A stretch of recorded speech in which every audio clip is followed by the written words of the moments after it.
பிவிசன் நேயர்கள் அனைவருக்கும் வணக்கம். அடடா, இந்த மூத்திர பத்திரிகையாளர்களுடைய தொல்லை தாங்க முடியலப்பா.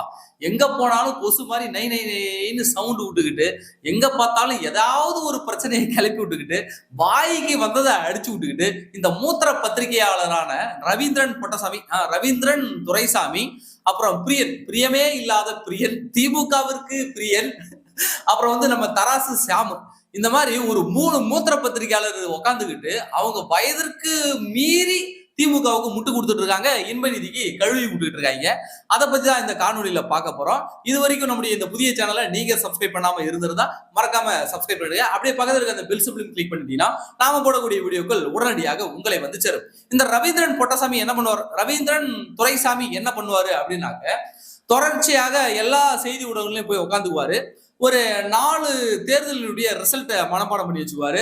போய் உக்காந்துக்கிட்டு, உங்களுக்கு தெரியுங்களா, அந்த வருஷம் இது நடந்துச்சு, அவங்க கூட சேர்ந்ததால ஆன்டி இன்கம்பன்சி ஆயிடுச்சு, இவங்க ஓட்டு அவங்களுக்கு ஷேர் ஆகல, இவங்க ஓட்டு அவங்களுக்கு கன்வெர்ட் ஆகல, நான் சொன்னதுதான் நடந்தது, 100% இதான் நடக்கும் அப்படின்னு நடக்கிற மாதிரியே பேசுவாரு. அதே போலதான் இந்த தேர்தல் என்ன சொல்றாருன்னா, அதிமுக வெற்றி பெறாது, திமுக தான் பெரும்பான்மை பெற்று ஆட்சி அமைக்கும் அப்படின்னு சொன்னாரு. அப்பா மவனே அங்குசாமி, நீ வாய் திறந்துட்டல, இப்ப ஐயா என் மனசு நிம்மதியா இருக்கு. கண்டிப்பா அதிமுக ஜெயிச்சுடியா. ஏன்னா இந்த ரவீந்திரன் துரைசாமி இது வரைக்கும் சொன்னது எதுவுமே நடந்தது இல்லைங்க. எப்படி ரவீந்திரன் துரைசாமி சொன்னது நடந்ததே கிடையாது. அப்படி இருக்கும்பொழுது இப்போ அதிமுக ஆட்சி அமைக்காதுன்னு சொன்னார்ல, அவர் சொன்னதுக்கு அப்புறம் தான் எனக்கு நான் கன்ஃபார்ம் பண்ணிட்டேன். சிக்னல் ஓகே, கன்ஃபார்ம் ஆயிடுச்சு. அப்ப அதிமுக நிச்சயமாக ஆட்சிக்கு வந்துடும், திமுகவுக்கு கூப்பு தான் அப்படின்னு சொல்லிட்டு ரவீந்திரன் துரைசாமி இப்படி சிக்னல் கொடுத்துறத நம்ம புரிஞ்சுக்கலாம். எனவே ரவீந்திரன் துரைசாமி என்ன சொல்றாரோ அதற்கு ஆப்போசிட்டா நம்ம எடுத்துக்கலாம். அப்ப அதிமுக ஆட்சி அமைக்காதுன்னு சொல்லிட்டாரு, அப்பனா அதிமுக ஆட்சி தான். அப்பா இப்பதான் நிம்மதியா இருக்கு. அந்த ரவீந்திரன் துரைசாமி கை வச்ச எதுவுமே விலகினது கிடையாது, எதுவுமே விலகினது கிடையாது. ரஜினி கிட்ட போய் கை வச்சாரு, ரஜினி பர்னிச்சர் க்ளோஸ். அடுத்து அண்ணன் சீமான் கிட்ட வந்தாரு, அண்ணன் சீமான் பண்ணிருக்காரு க்ளோஸ். அது மட்டும் இல்லாம திமுகவுடைய ஏஜெண்டாவும் இருக்காரு. இவர் தன்னை பாஜகக்காரரு, ஆர்எஸ்எஸ் காரரா அடையாளப்படுத்திக்குவாரு. ஆனா இவர் பாஜகவுக்கும் வேலை செய்ய மாட்டாரு, ஆர்எஸ்எஸ்க்கும் வேலை செய்ய மாட்டாரு, அதிமுகவுக்காகவும் வேலை செய்யறனாரு. அப்புறம் அதிமுகவிலையும் கையை விரிச்சுட்டு போயிட்டாரு. அப்புறம் பாமகவிலையும் போய் சேர்ந்தாரு. அப்புறம் பாமகவில இருந்து வெளியில வந்துட்டார். இப்படியாக பல கட்சி மாறி பல கட்சியில வாய் வைத்த நபர் தான் இந்த ரவீந்திரன் துரைசாமி. இப்ப திமுகவிடம் வாய் வைத்துக் கொண்டிருக்கிறார். அவர்கள் போடக்கூடிய எலும்பு துண்டுகளை பொறுக்கி கொண்டு எல்லா ஊடகங்களையும் உட்காந்து பேசிட்டு இருக்காரு. நான் சொல்றதாங்க நடக்கும், அப்படிலாம் கிடையாதுங்க அப்படின்னு அவர் சொல்லுவார். இப்படி ஒரு நபர் இப்படி பேசிக்கிட்டு இருக்க, இந்த பக்கம் பிரியமான பிரியன், பிரியமில்லாத பிரியன், அதிமுக மீது பிரியமில்லாத பிரியன், திமுகவின் மீது பிரியமான பிரியன், அவர் வயசுக்கெல்லாம் முட்டு கொடுக்கலாமா திமுகவுக்கு? உங்க வயசுக்கெல்லாம் உங்களுக்கு என்ன வயசாகுது, நீங்க எவ்வளவு வயதுல மூத்தவர், நீங்க திமுகவுக்கு முட்டு கொடுக்கலாமா? உண்மைன்னு பேசிட்டு போகணும்ல. நாம எல்லாரும் என்ன கேள்விப்பட்டிருப்போம், ஆன்டி இன்கம்பன்சி கேள்விப்பட்டிருப்போம், அதாவது அதிருப்தி, ஆளுகிற அரசின் மீது அதிருப்தி கேள்விப்பட்டிருப்போம். ப்ரோ இன்கம்பன்சி கேள்விப்பட்டிருக்கீங்களா? தமிழ்நாடு அரசியலுக்கு, தமிழ்நாடு ஊடகங்களுக்கு ப்ரோ இன்கம்பன்சின்ற வார்த்தையை அறிமுகப்படுத்தியிருக்கார் பிரியமில்லாத பிரியன் அவர்கள். உங்க வயசுக்கு இதெல்லாம் தேவைதானா? அதாவது நீங்க ஆன்டி இன்கம்பன்சியை மட்டும்தான் கணக்கு வைக்கிற, ப்ரோ இன்கம்பன்சியை நீங்க கணக்கெடுக்க மாட்டேங்கிறீங்கன்றார். திமுக மேல ப்ரோ இன்கம்பன்சி இருக்கு. தூய்மை பணியாளர்கிட்ட போய் கேட்டு பாருங்க ப்ரோ இன்கம்பன்சி இருக்கான்னு. அரசு பணியாளர்கிட்ட போய் கேட்டு பாருங்க ப்ரோ இன்கம்பன்சி இருக்கான்னு. ஜாக்டோ ஜியோ அமைப்பினர்கிட்ட போய் கேட்டு பாருங்க ப்ரோ இன்கம்பன்சி இருக்கான்னு. செவிலியர்கள்ட்ட போய் கேட்டு பாருங்க ப்ரோ இன்கம்பன்சி இருக்கான்னு. பகுதி நேர ஆசிரியர்கள்ட்ட போய் கேட்டு பாருங்க ப்ரோ இன்கம்பன்சி இருக்கான்னு. சத்துணவு ஊழியர்கள்ட்ட போய் கேட்டு பாருங்க ப்ரோ இன்கம்பன்சி இருக்கான்னு. அப்புறம் கிராமத்துல இருப்பாங்கல்ல உதவியாளர்கள், அவங்க கிட்ட போய் கேட்டு பாருங்க ப்ரோ இன்கம்பன்சி இருக்கான்னு. அப்போ ஒட்டுமொத்த அரசு இயந்திரமே இவர்கள் மீது அதிருப்தியாக இருக்கிறது. காவல்துறையினர் தான் ஜாலியா இருக்கிறாங்க இந்த திமுக ஆட்சியில. அப்பா நம்மளை யாருமே கட்டுப்படுத்தல, நம்மளை யாரும் கட்டுப்படுத்த முடியாது, நம்மளை யாரும் கேள்வி கேட்க முடியாது, நம்ம இஷ்டத்துக்கு எவனாலும் நம்ம அடிச்சு கொள்ளலாம் அப்படின்னு சொல்லிட்டு காவல்துறை மட்டும் தான் திருப்தியாக இருக்கிறார்கள். மத்த அத்தனை அரசு ஊழியர்களும் இவர்கள் மீது அதிருப்தியாக இருக்கிறாங்க இந்த திமுக ஆட்சியின் மீது. 16 விவசாய சங்கங்கள் ஒன்று சேர்ந்து திமுகவை எதிர்த்திருக்கிறது, அதிமுகவை ஆதரித்திருக்கிறது. எங்க இருந்து ப்ரோ இன்கம்பன்சி நீங்க எடுக்கிறீங்க சொல்லுங்க பாப்போம். பெண்கள் வாக்கையும் விஜய் தூக்கிட்டு போயிடுறாரு, அப்புறம் எப்படி ப்ரோ இன்கம்பன்சி வரும்? இந்த ப்ரோ இன்கம்பன்சி எதை மனதில் வைத்து இந்த பிரியமில்லாத பிரியன் அவர்கள் பேசினார் என்றால், மகளிருக்கு 1000 ரூபாய் கொடுத்தது, மகளிர் விடியல் பயணம் ஃப்ரீ பஸ், இதை நினைச்சுதான் ப்ரோ இன்கம்பன்சின்னு சொன்னார். நான் உடச்சு விட்டுட்டேன்னா இந்த பக்கம் அரசு ஊழியர்கள்ட்ட ப்ரோ இன்கம்பன்சி இல்ல, பெண்களுக்கு இங்க பாதுகாப்பு இல்ல, அது மட்டும் இல்லாம பெண்கள் வாக்க விஜய் உடைக்கிறாரு. அப்ப பெண்கள் மத்தியிலும் ப்ரோ இன்கம்பன்சி இல்ல. போதைப் பொருள் கலாச்சாரம் அதிகரித்திருக்கிறது. பெண்கள் பாதுகாப்பு விஷயத்துல ஆண்களும் அதிருப்தியில் இருக்கிறாங்க. பெண்களுக்கு மட்டும் தான் நீ இலவச பயணம் கொடுப்பியா, எல்லாத்தையும் பெண்களுக்கே மாசம் மாசம் 1000 ரூபாய் கொடுக்குறியா, அப்ப நாங்க என்ன தக்காளி தூக்கான்னு சொல்லி ஆண்களும் இந்த பக்கம் அதிருப்தியில் இருக்கிறாங்க. பட்டியலின சமூக மக்கள் அவங்க திமுகவை முழு மனதோடு ஆதரிக்கிறாங்களான்னாக்க திருமாவளவன் அவர்கள் கட்டாயப்படுத்துவதால ஆதரிக்கிறாங்களே தவிர மனதார அவர்கள் ஆதரிக்கவில்லை. ஏன்னா இந்த திமுக ஆட்சியெல்லாம் ஒரு பட்டியலின சமூக தலைவரையே வெட்டி கொண்டு இருக்காங்க. ஆம்ஸ்ட்ராங் அவர்களை நாங்குநேரியில வெட்டி இருக்காங்க, புரியுதுங்களா? அப்புறம் கவின் ஆணவ படுகொலை செஞ்சிருக்கிறாங்க. விசிகாவினுடைய கொடியையே ஏத்த விடல. கள்ளக்குறிச்சியில கள்ளசாராயம் குடிச்சிட்டு செத்த 68 பேர்ல கிட்டத்தட்ட 45 பேர் பட்டியலின சமூக மக்கள். அவர்கள் இந்த முதலமைச்சர் போய் நேரில் போய் பார்க்கவில்லை. இப்படியாக அனைத்து தரப்பு மக்களும் அதிருப்தியில் இருக்காங்க இந்த திமுக ஆட்சி மேல. அப்புறம் எங்க இருந்து தான் ப்ரோ இன்கம்பன்சி எடுக்கிற? நீ சொல்லு. நான் பிரியமில்லாத பிரியனிடம் நான் கேட்பதெல்லாம் இந்த ப்ரோ இன்கம்பன்சி நீ எங்க இருந்து எடுக்கிற? ப்ரோ இன்கம்பன்சி யாரு கொடுக்குறாங்க சொல்லு பார்ப்போம். எப்படி ப்ரோ இன்கம்பன்சி? நான் ஆன்டி இன்கம்பன்சி இவ்வளவு இருக்குன்னு சொல்லிட்டு இவ்வளவு விஷயங்களை நான் சொல்லியிருக்கேன். ப்ரோ இன்கம்பன்சின்னு ஒன்ன காட்டு பார்ப்போம். நீ அப்ப கிடையாது. அப்ப உங்க வயசுக்கு மீறி இந்த மாதிரி நீங்க முட்டு கொடுக்கலாமா? சொல்லுங்க பார்ப்போம். இது முட்டு கொடுக்கறது சரியா? திமுகவுக்கு இன்ப நிதிக்கு நீங்க கழுவி விடணுமா?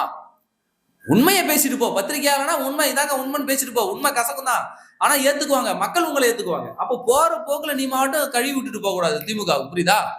அப்புறம் இந்த பத்திரிகையாளர் மணி பேந்த எல்லா இடத்துலயும் முடிச்சுக்கிட்டு அதாவது பத்திரிகையாளர் பணிலாம் எப்படின்னாக்க உன்னை எதிர்த்து உன்னை கண்டிச்சு நீயே ஒரு 10 நிமிஷம் பேசணும், ஒரு 10,000 கொடுத்தா அவரை கண்டிச்சு அவரே பேசுவாரு. பத்திரிகையாளர் மணி என்பவன் மோசமானவன்.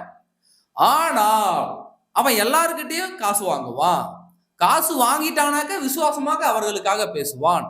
ஆனால் அவன் ஒரு பத்திரிகையாளன் அப்படின்னு சொல்லி அவரை கண்டிச்சு அவரே 10 நிமிஷம் பேசுவாரு, ஒரு 10,000 ரூபாய் கொடுத்தா. அந்த மாதிரி ஆளுதான் பத்திரிகையாளர் மணி. நான் பத்திரிகையாளர் மணியை பத்தி எப்ப நான் புரிஞ்சுக்கிட்டேன் அப்படின்னாக்க இந்த எலெக்ஷன்ல தான் நல்லா புரிஞ்சுக்கிட்டேன். ஒரு சேனல்ல உட்காந்து அதிமுகவுக்கு வெற்றி வாய்ப்பு அதிகமாக இருக்குதுன்னு பேசுறாரு, இன்னொரு சேனல்ல உட்காந்து திமுக தான் வெற்றி பெறும்ன்றாரு, இன்னொரு சேனல்ல உட்காந்து திமுகவின் மீது அளவு கடந்த ஆன்டி இன்கம்பன்சி இருக்குங்க எப்போ இல்லாத அளவுக்கு அப்படின்றாரு, இன்னொரு பக்கம் அதிமுக எதிர்கட்சியாக செயல்படவே இல்லைங்க அப்படின்றாரு. இந்த பக்கம் போயிட்டு சீமான் அருமையான தலைவர், அவரெல்லாம் அவருக்கு வாக்கு சதவீதம் இன்னும் அதிகரிக்கும் பாருங்க அப்படின்னு ஒரு பக்கம் பேசிட்டு இருக்காரு. இந்த பக்கம் போனா விஜய் ஒரு மிகப்பெரிய மாற்று சக்தியாக உருவெடுப்பார், அதுல எந்த மாற்று கருத்தும் இல்ல, 2 பேரையும் வீழ்த்தக்கூடிய அளவிற்கான சக்தி படைத்தவர் அப்படின்னு பேசுவாரு.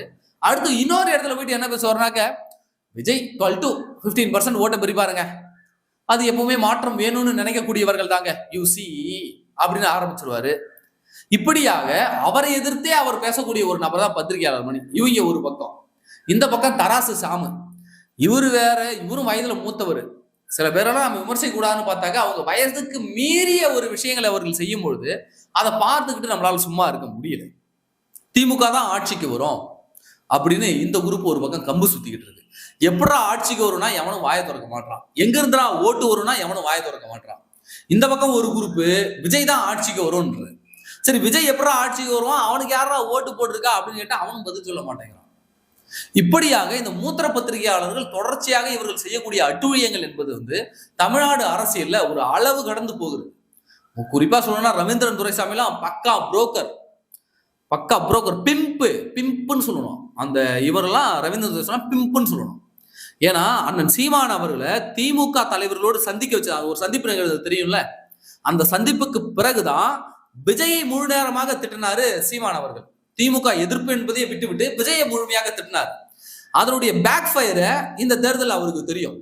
அப்போ அந்த சந்திப்பை ஏற்பாடு பண்ணது இந்த பிம்பு ரவீந்திரன் தான். இந்த ரவீந்திரன் துரைசாமி தான் அந்த சந்திப்பை ஏற்பாடு பண்ணி சீமானை கொண்டு போய் மு.க. ஸ்டாலினுடன் சந்திக்க வைத்து சீமானா ஸ்டாலினான்னு அவர்கள் கொண்டிருந்த அந்த நிலைப்பாட சீமானா விஜயான்னு மாத்தினது இந்த பிம்பு தான். அதற்கு பரிசு தான் அண்ணன் சீமான் அவர்களுக்கு 22 ஏக்கர் அவருடைய மனைவியின் பெயர்ல கொடைக்கானல்ல ரெஜிஸ்டர் ஆனதுக்கு காரணம் இந்த சந்திப்பு தான். இந்த சந்திப்பை ஏற்படுத்தி கொடுத்ததான் இந்த ரவீந்திரன் துரைசாமி.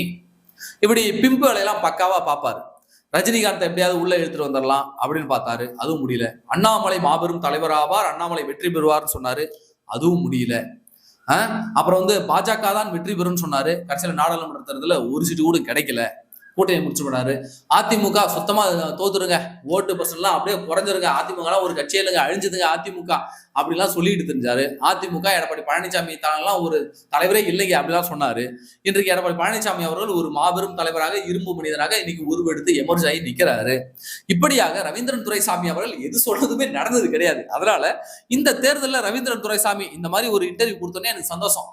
அப்பா என்ன தெரியுமா இன்டர்வியூ கொடுத்திருந்தாரு, அவ்வளவுதான், அதிமுகவால் வெல்லவே முடியாது, எடப்பாடி பழனிசாமி க்ளோஸ், அதிமுக 0 அப்படின்னு ஒரு நேர்காணல பேசியிருந்தாரு. அவர் பேசினதுக்கு அப்புறம் தான் எனக்கு நிம்மதியாவே இருந்துச்சு. அப்பா நரி ஊழ விட்டுருச்சு, கண்டிப்பா அதிமுக ஜெயிச்சிடும் அப்படின்னு இப்பதான் அந்த நம்பிக்கை வந்திருக்குது. அதனால இந்த மூத்திர பத்திரிகையாளர்களுக்கு எல்லாம் நாங்க சொல்லுவது என்னன்னாக்க, உங்கள் வயதுக்கு மீறி ஒரு முட்டு கொடுக்காதீங்க. உண்மையை உண்மைன்னு சொல்லிட்டு போங்க. இதாம்பா நடக்குதுன்னு சொல்லிட்டு போங்க. உங்கள் வயதுக்கு மீறி நீங்கள் முட்டு கொடுத்து அப்புறம் எங்களை மாதிரி சின்ன பசங்க செருப்படி வாங்கிட்டு இருக்க கூடாது. ஒரு பத்திரிகையாளனாக்க பத்திரிகையாளன்ற அந்த நியாய தர்மத்தோட நில்லுங்க. விமர்சிக்க வேண்டிய இடத்துல ஒரு கட்சியை விமர்சிங்க. ஒரு பத்திரிகையாளனுடைய வேலை அதுதான். ஆளுங்கட்சியை எதிர்த்து கேள்வி கேட்கக்கூடியதான ஒரு பத்திரிகையாளனுடைய வேலை. அதை விட்டுட்டு ஆன்டி இன்கம்பன்சி இல்ல ப்ரோ இன்கம்பன்சின்னு சொல்லிட்டு அந்த முரட்ட முட்டெல்லாம் கொடுக்க கூடாது. புரியுதுங்களா? அப்போ இந்த மூத்திர பத்திரிகையாளர்கள் கொஞ்சமாவது உணர்ந்து, தங்களுடைய பொறுப்பை உணர்ந்து, பணத்துக்கு ஆசைப்படாம, பத்திரிகையாளர் மணி, தராசு சாமு, பிரியமில்லாத பிரியன், அப்புறம் இந்த ரவீந்திரன் கொட்டைசாமி எப்படின்னாலும் சொல்லிங்க. இவங்க 4 பேருக்கும் நாங்க சொல்றது இதுதான். கொஞ்சமாவது பொதுமக்களுக்கு நன்மை பயக்கக்கூடிய விதமாக, இந்த சமூகத்திற்கு நன்மை பயக்கும் விதமாக கொஞ்சம் நடந்துங்க.